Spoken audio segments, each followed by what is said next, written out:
என்ன செய்யலாம்? அஞ்சலி,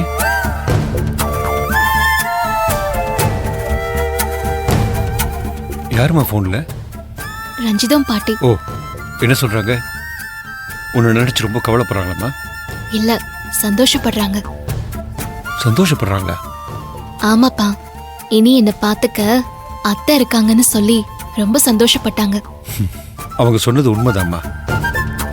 நீ எதுக்கு பயந்துட்டு இந்த வீட்டை விட்டு போகணும்னு நினைச்சியோ அந்த பயம் உனக்கு நீ வேண்டாமா. ஏன்னா எங்க அக்காவை மீறி உன்னையவோ இல்ல குழந்தையவோ யாரும் எதையும் செஞ்சிட முடியாதுமா. அதனால நீ எதுக்கும் கவலைப்படாம பயப்படாம இந்த வீட்டில் இருக்கலாமா. நீ இந்த வீட்டை விட்டு போறேன்னு சொன்னப்போ நான் எவ்வளவு மனசொடிஞ்சு போயிட்டேன்னு தெரியுமாம்மா. நான் பட்ட வேதனை அந்த கடவுளுக்கு தெரிஞ்சிருக்கும் போல இருக்கு. அதான் அந்த கடவுள் உன்னை இங்கேயே நிரந்தரமா இருக்கிற அளவுக்கு ஒரு விஷயத்தை பண்ணிருக்காருமா. அத உன் விஷயத்துல தாமா நான் தெரிஞ்சுக்கிட்டேன். நம்ம வாழ்க்கையை பத்தின எந்த முடிவும் சரி, அது நம்ம கையில இல்லம்மா, கடவுள் கையில தான்மா இருக்கு. அத முழுசா இப்ப நான் நம்புறேன். ஆனாலும் நீங்க நினைக்கிற மாதிரி காலம் முழுக்கெல்லாம் நான் இங்கேயே இருந்துட முடியாதுப்பா. காலம் முழுக்க இல்லாட்டினாலும் என்னோட காலம் முடிகிற வரைக்குமாச்சும் என் பொண்ணு என் கூட இருக்கணும்னு ஆசைப்படுறேம்மா. என் பேரனையோ என் பேத்தியையோ என் கூடவே வச்சு வளர்க்குற கொடுப்பினையாவது எனக்கு கிடைக்கணும்னு ஆசைப்படுறேம்மா. அதை முடிவு பண்றதும் நம்ம இல்லை, கடவுள் தான். நீ எங்க இருக்கணும், உன் குழந்தை எங்க வளரணும், எப்படி வளரணும், யார்கிட்ட வளரணும்னு அந்த கடவுள் முடிவு பண்ணுவார்மா. அந்த முடிவும் நல்ல முடிவாதாம்மா இருக்கும். சரியா? நீ எதையும் நினைச்சு மனசை போட்டு குழப்பிக்காம இரு. எது நடக்கணும்னு இருக்கோ அதுதான் நடக்கும். அது நல்லதாவே நடக்கும். சரியா? சந்தோஷமா இருமா.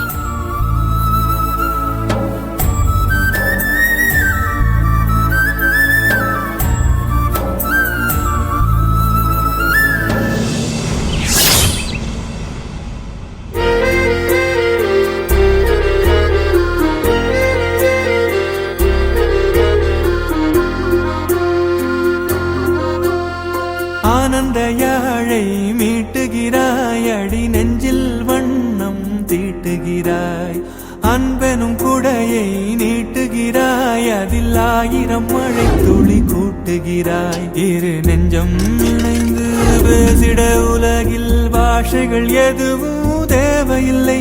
சிறு புல்லில் உறங்கும் பனியில் தெரியும் மலையின் அழகோ தாங்கவில்லை. என்னங்க? என்ன குணா? உங்ககிட்ட கொஞ்சம் பேசணும். எழுந்து உள்ள வாங்க. என்ன? இன்னும் வேண்டுமடி இந்த வாங்க. என்ன நடக்க போகுதோ? எங்கும் வாழவில்லை என்று தோன்றுதடி. ஆனந்த யாழை மீட்டுகிறாய், அடி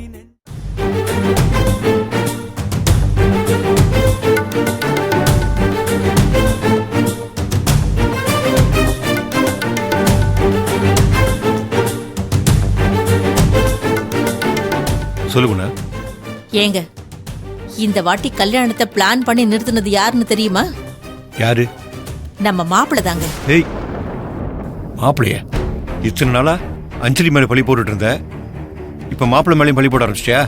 இல்லங்க, மாப்பிள்ளையும் இந்த டிராமாக்காரையும் சேர்ந்துதான் பிளான் போட்டு இந்த கல்யாணத்தை நிறுத்திருக்காங்க. அப்படின்னு உனக்கு யார் சொன்னது? மாப்பிள்ளையோட அப்பாங்க. சம்மதி சொன்னாரா? ஆமாங்க, அவரே அப்படி சொல்றாருன்னா அது உண்மையா தானே இருக்கும். எதை வச்சு அப்படி சொல்றாரா? அவரும் கரெக்டான ஒரு பாயிண்ட்ல தான் சொல்றாரு. அதை வச்சுதான் நானும் அதை நம்பினேன். அப்படி என்ன சொன்னாரு? மகேஷ்ங்கிற பேரு உங்க குடும்பத்துக்கு மட்டும்தானே தெரியும், மத்தவங்களுக்கெல்லாம் அவரை விக்கினா தானே தெரியும். அப்படிங்கிறப்போ மகேஷ்னு நினைச்சு ஏன் மகனை எப்படி கடத்திக்கிட்டு போக முடியும்னு கேக்குறாரு. அவர் கேக்குறது கரெக்டா தானே இருக்கு. இப்ப என்ன சொல்ல வர? இந்த கல்யாணத்தை திட்டம் போட்டு நிறுத்தினது மாப்பிள்ளைங்க. அதுக்கு உடந்தையா இருந்தது இந்த டிராமாக்காரி. 2 பேரும் சேர்ந்து நம்மள எவ்வளவு முட்டாளாக்கிருக்காங்க பாத்தீங்களா? சரி குணா, இப்ப அதுக்கு என்ன பண்ணணும்னு சொல்ற? என்னங்க இப்படி கேக்குறீங்க? நீ சொல்ற மாதிரியே மாப்பிள்ளதான் கல்யாணத்தை நிறுத்திருக்காருனா அதுக்கு என்ன அர்த்தம்? என்ன அர்த்தம்? மாப்பிள்ளைக்கு இந்த கல்யாணத்துல விருப்பம் இல்லைன்னு அர்த்தம். அப்படி விருப்பம் இல்லாதவரை நாம ஏன் கம்பல் பண்ணி கவிக்கு கல்யாணம் பண்ணி வைக்கணும்? அப்புறம் வேற என்னங்க பண்ண சொல்றீங்க? அந்த நாடகக்காரியை கூப்பிட்டு அவ கூட மாப்பிள்ளைய அனுப்பி வைக்க சொல்றீங்களா? ஆ, அப்படி அனுப்பி வச்சாலும் ஒன்றும் தப்பு இல்லையே. ஏன்னா அவங்க 2 பேரும் புருஷன் பொண்டாட்டி தானே. இங்க பாருங்க, கட்டின புருஷனாச்சேன்னு பாக்குறேன், இல்லனா என் வாயில நல்லா வந்துரும் பாத்துக்கங்க. ஆ, அந்த டிராமாக்காரியை கூட மாப்பிள்ளைய அனுப்பி வைக்கிறதுக்கு தான் நானும் என் பொண்ணு இவ்வளவு கஷ்டப்பட்டமா? இங்க பாரு குணா, நான் தெரியாம தான் கேக்குறேன். அப்படி என்ன நீங்க 2 பேரும் மாப்பிள்ளைக்காக அவ்வளவு கஷ்டப்பட்டீங்க? ஆ? ஏன் அப்படி கேட்க மாட்டீங்க? ஏன் பொண்ணு மட்டும் அன்னைக்கு அப்படி மனசு வைக்கலனா இன்னைக்கு அந்த பைய செத்து புதைச்ச இடத்துல புல்லு முளைச்சு 3 மாசம் ஆயிருக்கும். அவனுக்கு உயிரை கொடுத்து நம்ம வீட்டுக்கு கூட்டிட்டு வந்து இத்தனை நாளா சேவகம் செஞ்சதெல்லாம் யாரு? நானும் கவியும் தானே. அடாடாடாடா. இதெல்லாம் நீங்களும் உங்க கண்ணால பாத்துக்கிட்டு தானே இருந்தீங்க. அப்புறம் எப்படிங்க மனசாட்சியே இல்லாம நீங்க என்ன கஷ்டப்பட்டீங்கன்னு கேக்குறீங்க? குணா, சும்மா இப்படி எல்லாம் பேசி மத்தவங்களை ஏமாத்துற மாதிரி உன் கூடவே இருக்கிற என்னையும் ஏமாத்தணும்னு நினைக்காத. ஏதோ கவி மனசு வச்சனாலதான் மாப்பிள்ளை இன்னைக்கு உயிரோட இருக்காருன்னு சொல்ல வரியா?